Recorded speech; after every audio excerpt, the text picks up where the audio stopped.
Have you ever seen a pimple this big?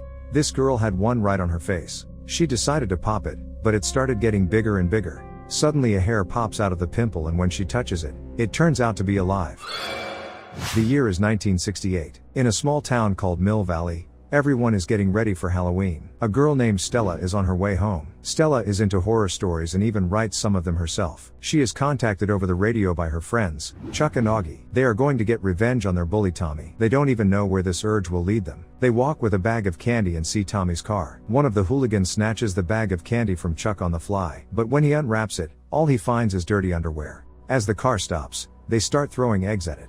He loses control of the car and drives into a fence. To Chuck's surprise, his sister Ruth gets out of the bully's car. They run away and the angry Tommy goes after them. At the drive-in theater, the team climbs into the car of a guy named Ramón to hide. Suddenly, the car is surrounded by Tommy and his friends, but there are too many people around, so they have to leave. Since the threat had passed, Stella suggests that Ramón have some fun and see a haunted house. They drive up to a gloomy mansion. Chuck says that teenagers used to hang out here, but after one of them went missing, the house was shut down. It was once owned by the Bellows family. They were the town's first residents and owned a paper mill. The doors of the house are locked, but Ramón easily opens the lock with Chuck's pen. Once inside the house, they tell the boy the story of Sarah Bellows, who was forbidden by her relatives to leave the house. Children from all over the town would run to hear her scary stories. Afterward, however, they all died under mysterious circumstances.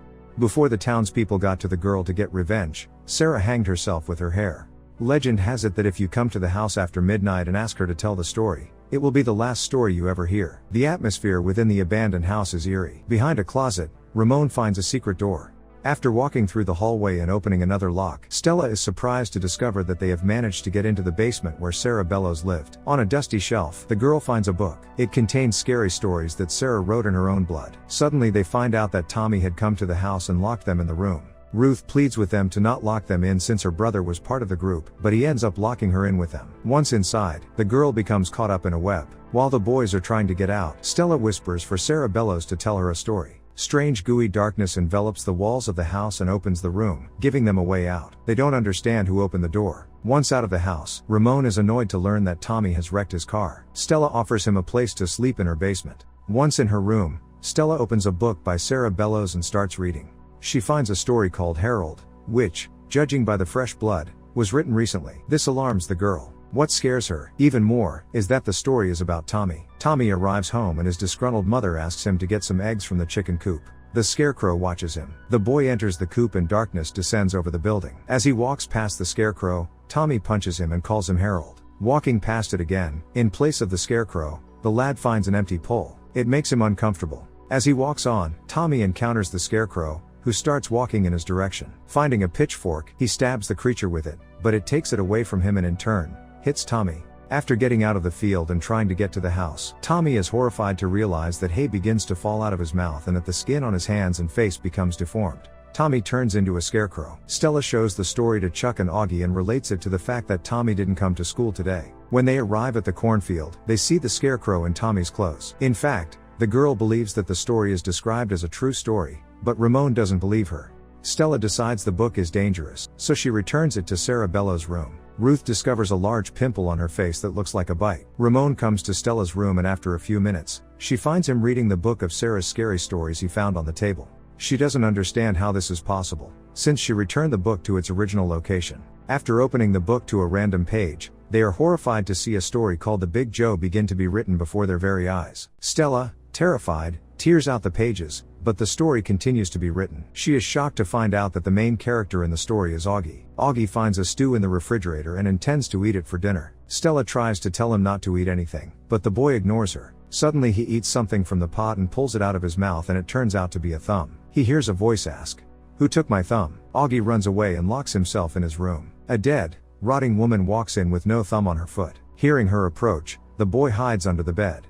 The door opens, but nobody appears to be in the room. After almost getting out from under the bed, Augie tries to have a look at what's there, but the monster drags him by his feet under the bed right into the darkness. Stella and Ramón burst into the house. Pushing the bed aside, they see the boy's fingernail marks on the floor. Stella blames herself for what happened and Ramón tries to convince her that it isn't true. Chuck and Ruth, who come up to them, Can't believe what's happening either. Stella says that these stories are written every night. She thinks that something terrible is about to happen to everyone who was in the house that night. Ruth thinks that whatever is going on is just a ridiculous prank and leaves because she has to play in a musical tonight. The rest guys try to burn the book, but it doesn't burn. Stella questions what they really know about Sarah Bellows. The team goes to their local newspaper branch and starts looking into the archives. They learn that a year after the girl's suicide, all the other members of the Bellows family disappeared without a trace. After looking through the book, Stella discovers that they were also victims of the monsters in Sarah's story. Suddenly, one begins writing itself in front of them again. The story is called The Red Spot and the guys realize that it will be about Ruth. In the dressing room,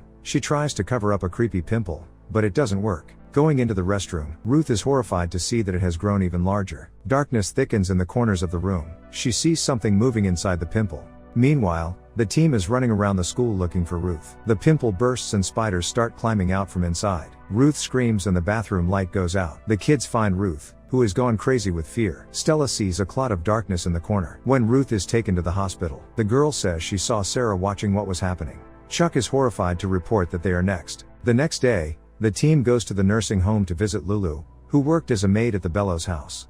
She knew Sarah well until she was fired. Chuck tells them that he had a dream about a red room where a fat, pale woman was watching him. He fears that the dream will be used on him. After visiting Lulu, they learn that in fact, Sarah did not actually hang herself in the house, but in a mental institution, where they soon head. They ask for access to old patient files and one of the doctors tells them that they are kept in the red room. Chuck is terrified at the prospect of visiting the red room from his dream. Stella and Ramón say they will go there themselves and he can wait for them outside. Upon reaching the archives, they learn that Sarah Bellows was sent to a mental institution by her own family. Her doctor was her own brother Ephraim, who tortured Sarah under the guise of treating her. They also find a recording of Sarah's conversations with him. She swears she didn't do anything, but Ephraim doesn't believe her and electrocutes her. He tries to beat a confession out of her that she poisoned the children, but Sarah says she tried to save them. The weeping girl says that the children died because of water that was poisoned by mercury from the Bellows paper mill.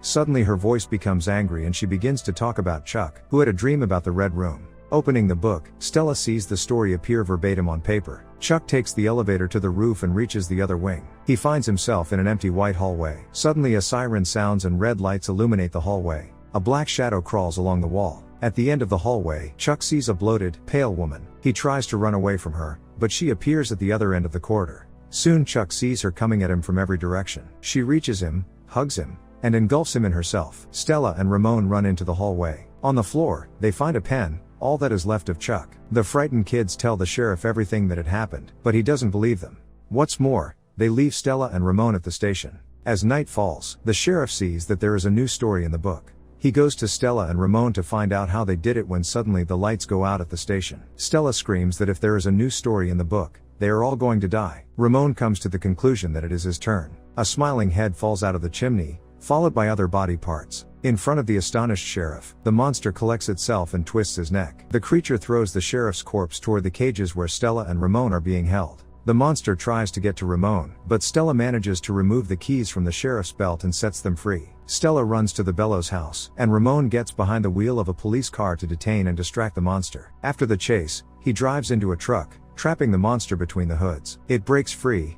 tearing itself apart. Stella runs into the Bellows house, screaming at Sarah not to tell any more stories. She informs her that she knows Sarah's innocence in the children's deaths. Suddenly, the book disappears from Stella's hands and the house around her is lit up with a bright light. The book is left lying in the abandoned house, where Ramón runs in. He sees that the book is writing a story about Stella's haunted house. The boy starts running around the house looking for Stella while the monster chases him. Stella ends up in Sarah's memory. Bellows drags her into the basement, where she meets the girl herself. Sarah suggests that Stella hear another story, but instead the girl suggests that she listens to it herself. She accuses Sarah of going from being a victim to a monster and taking her friends. She tells her that even though her family members were horrible people, Sarah is the only one to blame for all the horrible things she did to her friends. Stella promises to tell her true story. The ghost gives her a pen. Stella pricks her finger and writes that Sarah Bellows is not guilty. Stella promises her that now she can forget everything. After this, the ghost disappears, as does the monster who has already captured Ramón. Stella leaves the cellar and they leave the house together. She writes the true story about Sarah and wins first place in a literature contest for it. Ramón leaves town. The girl is convinced that Augie and Chuck can be brought back with the help of the book. She just needs to figure out how to do it. That's all for now. Thank you all for watching. Which movie retelling would you like to see next? Let me know in the comments. See you next time.